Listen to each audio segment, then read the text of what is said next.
Good morning, everyone. This is the first of 3 sessions on reaction engineering, all of this room. And this one is focused on processes. My name is Kerry Dooley from Louisiana State. My session co-chair is John Kuhn over there from the University of South Florida. Looks like we have a good turnout today, and I want to go ahead and get started right away with our keynote speaker, who is Linda Broadbelt from Northwestern University, and who's going to be talking to us about catalytic reaction pathways.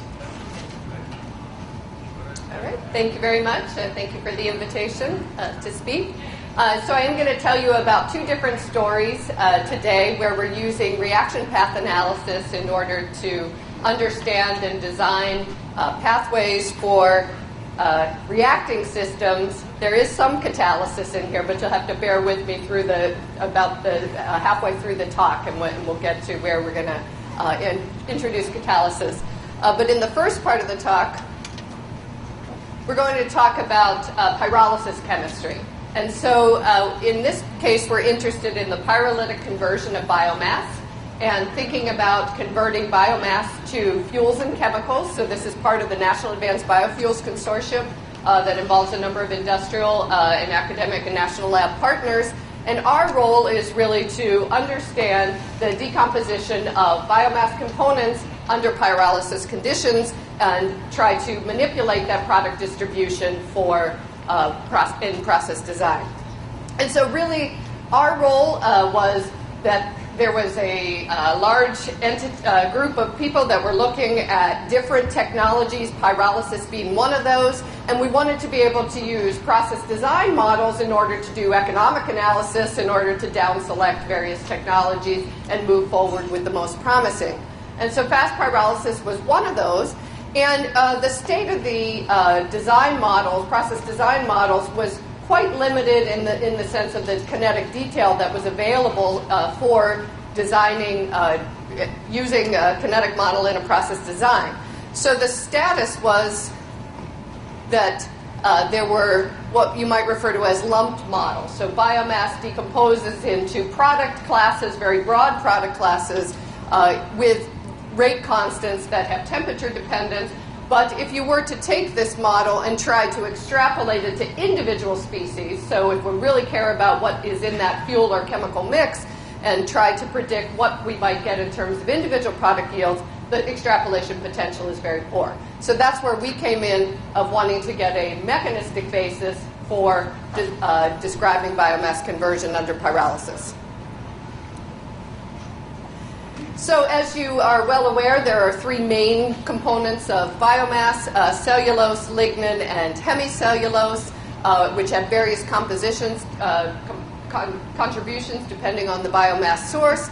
And so, of course, we would love to put together a conversion model of a biomass mixture, all 3 components.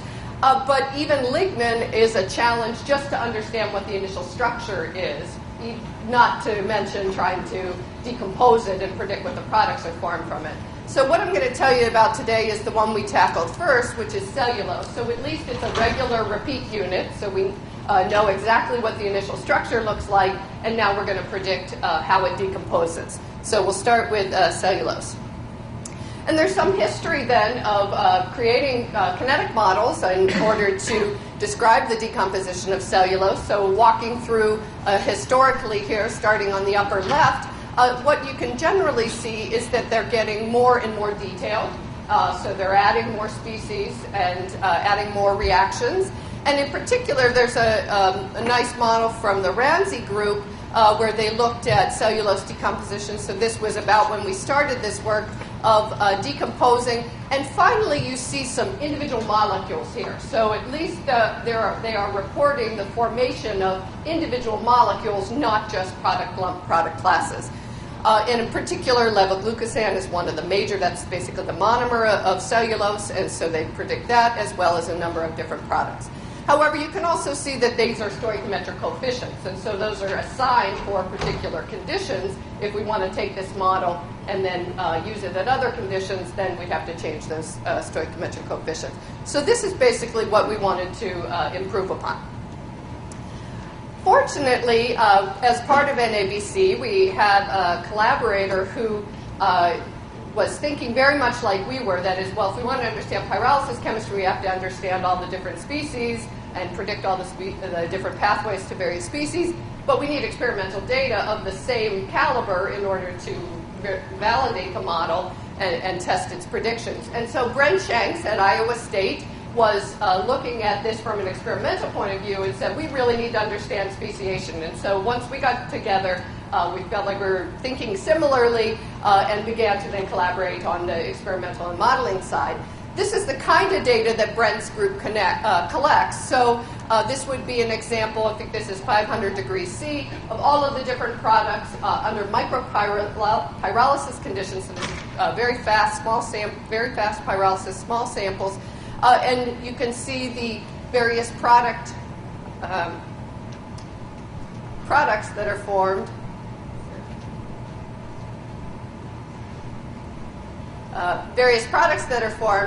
And you can see, first of all, the levoglucosan is a very major product, and so that's under these conditions typically about 60% of the product yield. But you can see that there's a wide array of diversity of other products as well. And so this is really our charge. We want to be able to put together a kinetic model that predicts all of these different products.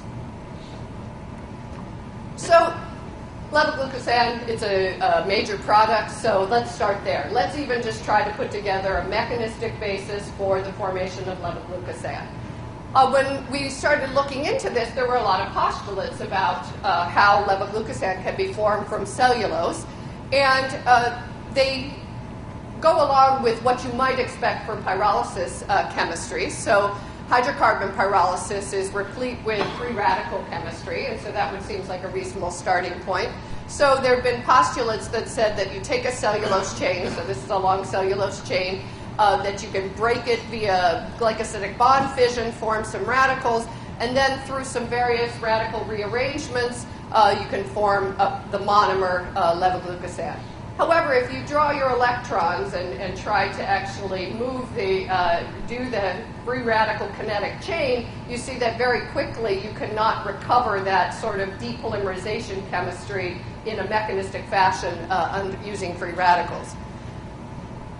Cellulose pyrolysis is also plagued by effects from salts, so that made postulates come forth related to that perhaps it's ions that are at play, and so you could also similarly try to draw some mechanisms that involve the ions and lead to the formation of levoglucosan. So we spent some time trying both of these. Kinetically, they cannot recover the high yields of levoglucosan on the timescales of the products that Brent observed. And so we really started looking in another direction, as well as some other people were looking in this direction as well, and that's concerted chemistry. So if you think about carbohydrates and lots of oxygen, so it's not strictly the hydrocarbon free radical pyrolysis chemistry that we might all think of. And indeed, you can start mapping out reactions that are concerted chemistry rather than passing through ionic or free radical intermediates. For example, take a cellulose mimic, and you can find via quantum chemical calculations a single transition state that does indeed drop to the reactants and products via intrinsic reaction coordinate following in a single motion to form levoglucosan, and then this process can repeat. As well, the barrier, as well as the frequency factor that controls this, these are nice values that when you embed them in a kinetic model, indeed on the time scale of free radical cellulose decomposition via concerted pathways, then you recover the high yields of levoglucosan. So this all started to hang together when we started looking at concerted chemistry as the origin of the formation of various products. So putting this back into cellulose and watching how you might get high yields of cellulose, of levoglucosan from cellulose, you can see that you start breaking bonds. You have different end groups that you're keeping track of, so you can also peel off some glucose along the way, but you have this end unit of levoglucosan with a chain, and this is really depropagation. If you then do a glycosidic bond cleavage via the concerted pathway that I showed you, you break off levoglucosan, make a new end, and you can repeat this process over and over again until some termination chemistry. So this is a way that you can get high yields of levoglucosan from cellulose. We can put this into the context of a moment-based model. So regardless of the chain length of the initial cellulose, we can track what the chain length distribution is doing by using the mathematics of continuous distribution kinetics. So you can actually then report levoglucosan coming off, but also keep track of how long the cellulose chain is, so you can track oligomers and the molecular weight decay as the reaction proceeds. But that's not all the reactions. So you saw the pie chart. We still have a lot of responsibility to get those other products that were along the top. So we have to begin thinking about other chemistry that will lead to those products. And so we started putting together a map. This is just a snapshot, really, of the reactions that are in there, but to give you a sense of the families, the type of chemistry that can take place during this pyrolysis. So we can have dehydration reactions. You can have retro-Diels-Alder reactions. You could start peeling off glycoaldehyde. This would be one route to get glycoaldehyde. You can start doing some glycosidic bond cleavage with these new entities and start keeping track of them. You can see that hydrolysis, although there's not a lot of water around under these fast pyrolysis conditions, there's some. So you could do hydrolysis and form, I'm calling this molecular weight 102. Part of that is on purpose because in the mass spectral signatures that Brent's group collected, there are a lot of products to try to identify, and indeed they had a peek at molecular weight 102. This could indeed then be the signature of what that molecule is, and so we could track that and match that against their experimental yields. You also saw that glucose was formed as an intermediate in one of the pictures that I showed you. So if there's some glucose around, what can glucose do? And so we can start unfurling some reactions coming from glucose. So again, we can ascribe various families and repeatedly apply these to the various parts that are forming as the reaction proceeds. So we can make some more glycoaldehyde via retroaldol reactions. Again, here's our friend molecular weight 102, ring opening, ring closing, dehydration reactions, and so on. And we can begin to map out, but again, just using very conventional carbohydrate type reactions that we can map out the formation of various products. I do have to admit we finally pumped at the end. That is, we don't have a mechanistic model for char formation. So that in and of itself is a probably 5 PhD theses. But you will see that what we have done is have some pathways to char. Once we have gotten a significantly dehydrogenated entity, then those are the only precursors that can lead to char. And so finally, when we have some molecules like this one, this diene structure, we can lead to the formation of some char.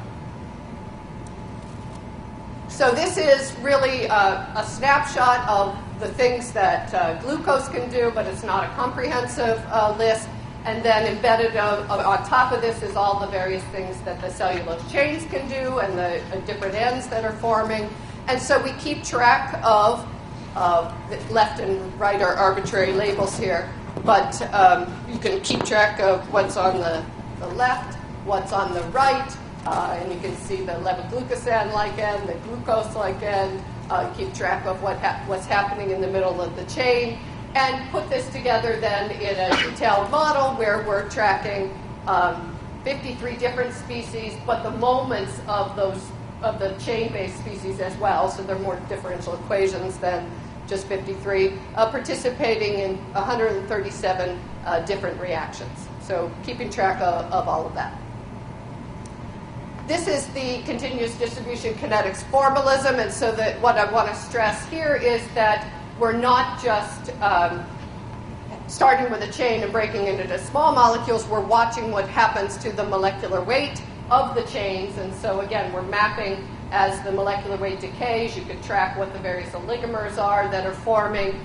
Or, as I'll show you later, we can actually start with an oligomer and decompose that as well because it's just a shorter version of cellulose with a different starting molecular weight. So these are,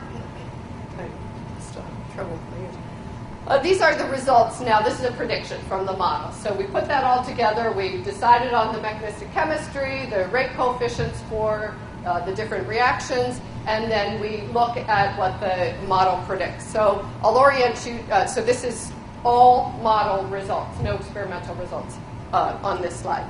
So first of all, we have the product yield as a function of time. Levoglucosan is on this right axis because its scale is so much greater. So you see that levoglucosan forms very quickly. And if you remember the pie chart, it was around 58%. So this is in good agreement with the percentage yield. You also see that there are a wide variety of products that we're tracking. I'll also point out that the micropyrolysis experimental results, so the pie chart that we saw, that's an endpoint measurement only. So they're not dynamic measurements. We're not getting points as a function of time. So the only thing we have at the moment to compare against is this endpoint. And so that's the product distribution we're comparing. But if you believe the model, then this is offering new information. That is, the time scale, of course, is on the order of how fast the reaction proceeds. So, yes, everything's done on the order of seconds. But the specific dynamics, then, that we're watching here are only coming from the model, and that might give us some insight, then, about specific strategies that we want to use in order to control the pyrolysis. So I will then show you some comparison with experimental results. So again, this is just at the end point because that's what's being measured. So we look at the final product distribution. So of course, we have to get levoglucosan right. And what I'm showing you here is the effective temperature on the product distribution. And very clearly from both experiment and the model, the yield of levoglucosan drops as the temperature goes up. And so that's nicely captured by the model and fairly well quantitatively. I'm showing you some of the other products and even showing you some of the places where we can improve the model. So, for example, this is a small product yield, glycoaldehyde. You can see the scale is much different, of course, than the levoglucosan.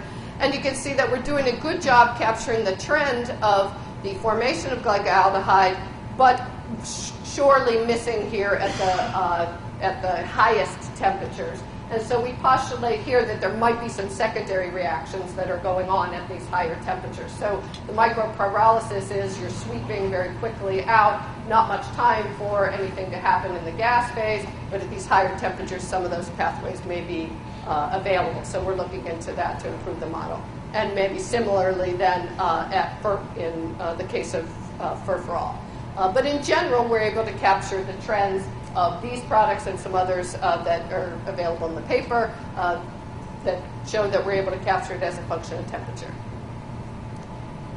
So this is really what I alluded to when I was talking about chain length. So Brent's group had done a number of different pyrolysis experiments with different cellulose sources and then different mimics, model compounds of cellulose. So in particular, they did experiments with glucose, cellobio, so that's a dimer, maltohexose, that's a sixmer, and then cellulose of various sources. So if you believe that the model, this continuous distribution kinetics, we just need to start the model, initialize it with different molecular weight, and then all the chemistry should be the same, and we'll just predict what's happening.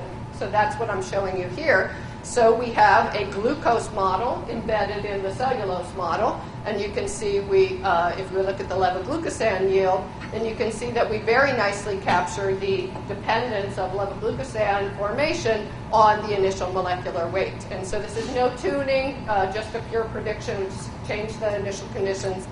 This is what we get.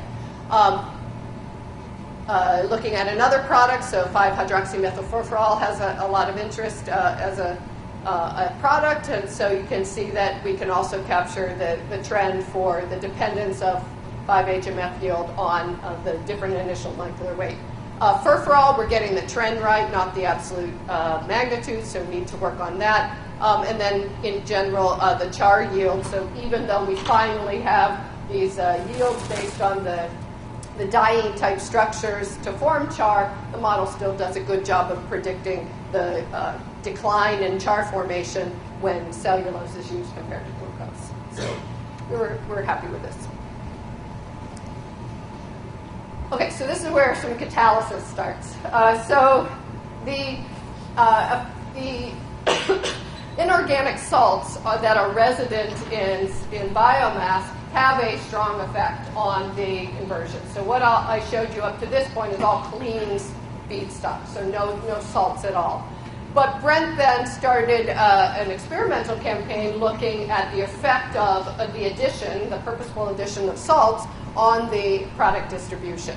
And so this is more some of our, Brent's work is published, but some of our current modeling work is, can we capture the effect of the inorganic salts in the context of our mechanistic model?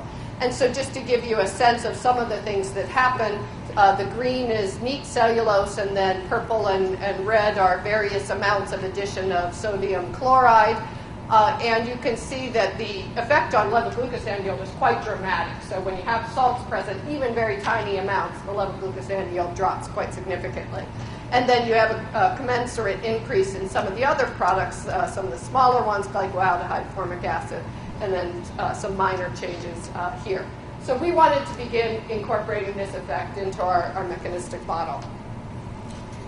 Well, the rate constant burden is going to be very big here. So we have to now figure out what the effect of the sodium is on all the various reaction pathways that we have already resonant in the model. Some of the work from Mark Nimlos' group provided some quick inspiration for, can we even just do a quick analysis using the mechanistic model in order to capture the effect of salt. So they had looked at a small molecule, ethanol, and looked at how did sodium affect the dehydration chemistry. If you remember, dehydration was one of the families that we had that was prolific in the model. And they found that, using quantum chemical calculations, that when the dehydration chemistry was mediated by the presence of a sodium ion, then the barrier dropped quite significantly. Not much change in the frequency factor, so overall there would be a hastening, an acceleration of the rate. So what we did was, well, let's just take our model. We don't have any detailed numbers for molecules that are in our model, but let's just lower dehydration by 10 kcal and see what effect that has. Can we just explain the changes in the product distribution by something as simple as this? And so if you just simply lower dehydration activation energies by 10 kcal per mole and then just rerun the model, you can see that the effect is captured quite nicely. So the levo-glucosandiol drops, and the glycoaldehyde and HMF yields increase. And so that's exactly what you saw in the experimental bar chart on the previous slide. So this gave us some, first of all, you might try to just advertise the model, that it allows you to do some what-if scenarios of, well, what happens if you do this. But now let's try to really get the details of what the sodium ion is doing in terms of affecting the various reaction pathways in the context of cellulose. And so that's where we are now. So we're looking at a variety of different dehydration reactions. You can see that even just for glucose dehydrating, there are all these different positions where it can dehydrate, so you have to begin to look at that. So we can map those out using quantum chemistry. We can then add sodium and see what effect that has on the rate constant. So these are some early results that we have, just to give you a glimpse of, well, does sodium affect the chemistry in the same way that the Nimlos group saw it for the ethanol? And the answer is yes, in general. So we're looking at the ratio of K with sodium, so a rate constant with sodium compared to if no sodium is present, and so 1 would be the baseline. And you can see that various rate constants are affected to various degrees, with about a factor of 10 being the maximum. Interestingly, though, you see it does affect it to different degrees. So it's not as simple as everybody being lowered by 10 kcal per mole, perhaps, but this also gives you some confidence that the product distributions, you're not seeing different products when sodium is present. You're seeing different amounts of different products. And so just by simply having some different effect of sodium on different pathways that could be rationalized. So this looks promising. So that's where we are with respect to this story. And so just finish it and say that hope what I've shown you is that we put together the first mechanistically based model of cellulose decomposition and really can think about classic reaction families that underlie the formation of all the products that Brent Root so elegantly measures, and begin to predict that as a function of reaction conditions, temperature, and then moving to the addition of salts. We are, I guess just to give you a little bit of a preview, we are working on lignin and hemicellulose, but as I alluded to, you have to build the lignin structure first. And so that's what we're starting with, using some methods actually from Klein and Burke many years back based on stochastic creation of different molecules that match probability density functions. And so we've got our library of lignin molecules, and now we have to react. Okay, so that was the high temperature, high thermochemical conversion of biomass. Another part of my group is interested in a different regime in processing space, and that is looking at this arena where we're trying to transition from processes that would be traditionally chemical or thermochemical and try to migrate them to biocatalytic space. So here I told you about something in this regime, a bio-based feedstock, but thermochemical chemical processing. Now let's try to move over here and see if we can use enzymatic catalysis to do many of the things that we are doing in chemical and thermochemical space. So we're still going to use reaction networks as the guiding map here in terms of trying to understand pathways to get from some source to some product of interest. We're still going to have reactions and reactions families that are connecting them. We'll need rate constants, we'll need thermodynamic parameters, but we're going to look at the biochemical arena. So some of you might remember that we, for a long time, have used the concept of automated generation of reaction networks. So instead of someone having to write out by hand all of the different reactions and all the possibilities, and when you get to tens of thousands of reactions, you certainly would have made a mistake by that point. Let's let the computer do it instead. So we have, for a number of different chemistries, used the idea that the computer just needs to know the reactants and then some types. So if you think about the pyrolysis example, it would need to know about dehydration, Diels-Alder, retroaldol, etc., and simply then automatically apply those reaction types to a number of different species, and that's how the complexity of the reaction network unfurls. And so that's based on this concept of representing molecules mathematically. So if you think of a molecule as a connectivity matrix, and so this is a concept that has been around for a long time, that you can denote connectivity in terms of bond order for example, methane has 4 carbon-hydrogen bonds, and then you can represent radicals, you can represent double bonds, and then you can apply these matrix formulations for molecules and also for reactions, and automatically generate reactions. So this is just a simple example where we're looking at the hydrogen abstraction from methane. You have the reactant matrices. You have the product matrix of the merged products. Take the parts of the matrix that are going to change as a result of reaction, and then you have these 2 parts up here. Take the difference between them, and you have an operator then in the middle that says what bonds broke, what bonds formed, where did electrons move as a result of this reaction happening. And so turn the problem around. You feed the computer H dot and methane. It knows about this operator. It automatically generates the products for you, and it generates the reaction. So this was something we've used for pyrolysis chemistry, silicon nanoparticle production, we do appellation chemistry, anything where what you would want to do is do something that's, create a reaction network that's very complex, but it's just a repeated application of a small number of operators. So this operator doesn't just do this reaction, it does every single hydrogen abstraction reaction. So no matter what the combination of substrates is, I only need one operator in order to unfurl that chemistry. So we were doing this for, as I said, a number of different chemistries, and then had a colleague at Northwestern, Vasily Hatzimanakadis, who was in the biochemical space, and he said, you know, your idea of operators actually is very compatible with the way that enzymes are organized. And so if you look at Enzyme Classification system, they are given a 4-digit designation with more specificity as you go to the right in the digits. And so I, J, and K are the main class, main class functional group, and then any cofactor or co-substrate. So you have these different classes of enzymes. And then finally, when you get to the 4th digit, you have very specific substrates. So all these, there are enzymes that catalyze these different substrates, but basically they're doing the same chemical transformation if we simply look at the first 3 digits.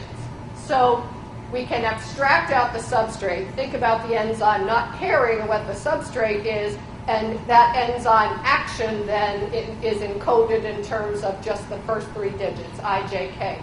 So that's very much like our hydrogen abstraction operator. So it didn't care what the substrates were that we're going to do hydrogen abstraction, as long as the reactants had the right functionality in order to undergo the reaction, then the operator would act on it. So we can do the same thing here for enzymes. That is, formulate operators for the IJK classes and then apply those to various substrates to form the products. So even though there are more than 5,000 different enzymes, there are fewer than about 250 generalized enzyme classes. So it's a little longer list than our Diels-Alder, dehydration, etc., but it's still a very finite list, and we can apply that then to represent all of known biochemistry. So how we're going to apply it is we're going to start with some substrates, feed the computer some substrates. It knows about all of these operators, and it's going to operate on the substrates. The operators that can operate on those substrates are going to create some products. So it would form a series of products. Then these products could have the operators applied to them, and we'll create some new products, and then we'll do that the same thing and create more products and so on. So think of successfully generating generations of various products given a defined set of operators. But I need to point out an important distinction here compared to the previous case. So, and the emphasis really is on the word novel here.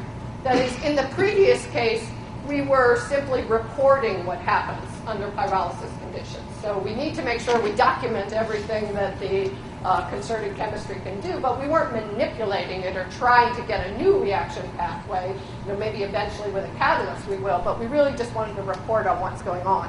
Here, we're going to use these reaction networks to design a way to get to a particular product, and we're going to then have to come up with enzymes that will do the various reactions. So here what I'm showing you is A plus B can go to E via some known route, but can we trace a different route to get there biochemically, and will it be a better route? And so then what we have at our disposal is we have arrows that have these operators identified with them. So we just need to go find enzymes that were maybe within that class, will be ones that we can genetically engineer in order to work on this substrate that we're trying to get it to work on. And that's done all the time in metabolic engineering. So we are just giving inspiration for here's a pathway that might be feasible, and here are some places to go look for enzymes that are going to do those particular reactions. So I'll just finish with some examples. Some of the most exciting examples are the ones I can't tell you about yet, but these are some examples that at least show you what the power of the method is. So imagine that we want to come up with a new route to get to one of the aromatic amino acids, tryptophan. So we'll go into the biochemical literature, and there are well-defined pathways to get to tryptophan from points in metabolism. So here's some starting points. We know the enzyme actions that are along the pathway. So we're going to just simply have 12 operators. So 12 operators that encode the actions of the known enzymes to get from here to here. We're going to give the computer some input molecules and these actions, and then just turn it loose and see what we get. Well, certainly, if we've done our job, we're going to get this pathway. So that'll be at least one pathway that'll come out of the analysis. So I'm going to show you results from here. Chorus mate looking forward. And so one of these red dots is chorus mate, and one of these red dots is tryptophan. And in general, you should look at this and say, great, we have lots of pathways that are possible. So we certainly have one pathway that we already knew about. That's that one. And then there are other pathways to get to that same red dot tryptophan. And so that is the intention of the method. That is, give possibilities, give lots of possibilities that then we can decide are any of them any good. So how are we going to start to look at this output? This is just the contrast view of, so that's the pathway that I showed you, the 12-step pathway in this network view, just so you can see the density contrast. But how are we going to look at this? So one way that we started looking at it, and this I'll say is where we've gotten the most business, I guess, in terms of applying this to real problems, is can we take one of the molecules that we might be interested in, and someone already makes it via a thermochemical chemical route. So if you remember my matrix, our map, we're going to try to migrate down to the biocatalytic renewable-based quadrant. And so this is one of those molecules, 7-carboxyindole. It was in the tryptophan output. And here are some ways that we could get to 7-carboxyindole from chorus mate. So I'll just show you some of the pathways that were embedded in that sea of blue lines there. And just to point out that you know what the IJK actions are that encoded each of the arrows. So again, you can start looking for, if this is not a reaction known in metabolism, you can start looking for then enzymes embedded in these classes that might do this novel reaction that we're proposing here. But this is really the challenge, and so I always say we're looking for great ideas in other ways to screen, but this is a current list that we use. So obviously we had lots of possibilities, but as I said, are any of them any good? We have to start screening among them to look at the ones that would be most appealing for someone to actually go in and engineer in an organism and get that to work. So here we have a hierarchy of screening. We use, so for example, we use pathway length. Shorter is not necessarily better, but that might be one way to take 25-step pathways that no one is ever going to want to engineer and only look at those that are 10 steps long. So we can screen on that. We also could look at fewest novel intermediates. That is, cells like certain molecules. So we might want to have more things that cells recognize in order to make sure the pathways are going to be more feasible. We can screen according to thermodynamics. Thermodynamics is not kinetics, but at least if we're going way too far uphill, then that might be one that would say not a good idea. You can embed these novel pathways in metabolic models of organisms. So you can implement these new reactions within the context of all the reactions that the organism already uses and see if you're going to make any of the products. So use metabolic flux analysis to say, if I feed it this substrate, will I even make, under steady state conditions, any of the molecule I'm interested in? This is work, actually, that's more through IAC, the EFRC, that Chris Marshall directs. It's looking at using protein docking in order to say, well, of all the possible enzymes, can we get it to work? And then maybe could we even make a traditional catalyst to do the same thing? But I won't talk about that work today. So we'll just finish with saying that we use this methodology to get at novel pathways. And I didn't mention this, but we even can get at some novel molecules. So you can test that set of molecules against the Beilstein registry, the Chem Abstracts registry, the Kyoto Encyclopedia of Genes and Genomes, all the databases that record molecules. And indeed, you might come up with some that so far have not been reported. So you could even use this as a way for drug discovery or other discovery tools for finding new molecules. I didn't talk about this in particular, but this one is new routes to bioavailable species. So think of this as getting around someone's patent. So that is, someone already makes the molecule biochemically, but another company can't practice that technology, so we can come up with new pathways to do it still biochemically, but using a different route. And then finally, this is the story that I really did tell you about, which is trying to get from down here over into the biocatalytic space by coming up with biochemical routes to existing chemicals. And as I said, this is really where we're getting the most interest of trying to take conventional, maybe high temperature, high pressure type syntheses and migrate them into biocatalytic conditions. So we'll just finish with the collaborators and funding, acknowledge them. So this is part of the National Advanced Biofuels Consortium. These are students and postdocs who were involved in the work that I did talk about today, and then NSF for funding the last part, and particularly acknowledge Facility Hoffman. And if there's time, I'm happy to take questions.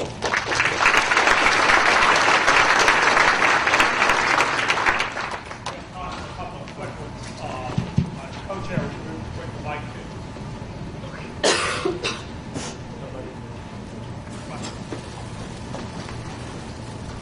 Yes, in the first part of your talk on decomposition of cellulose, you showed the reaction products that you're making, but you're making actually, I only saw one intermediate product. The rest seem to be stable products and formed after a few seconds. Yes, so some of it's based on volatility, and so this is a semi-batch reactor, so it's a melt phase, and then there's a high sweep rate, and so many of the products are swept out. So that's partially why they don't react, is because they just don't have the opportunity to do so. However, at the higher temperatures, some of those products may indeed be undergoing secondary reactions, which is what I mentioned in the mismatch for the product yield for some of the products. And so in that case, we have to introduce secondary reactions. But at the moment, we based it on volatility.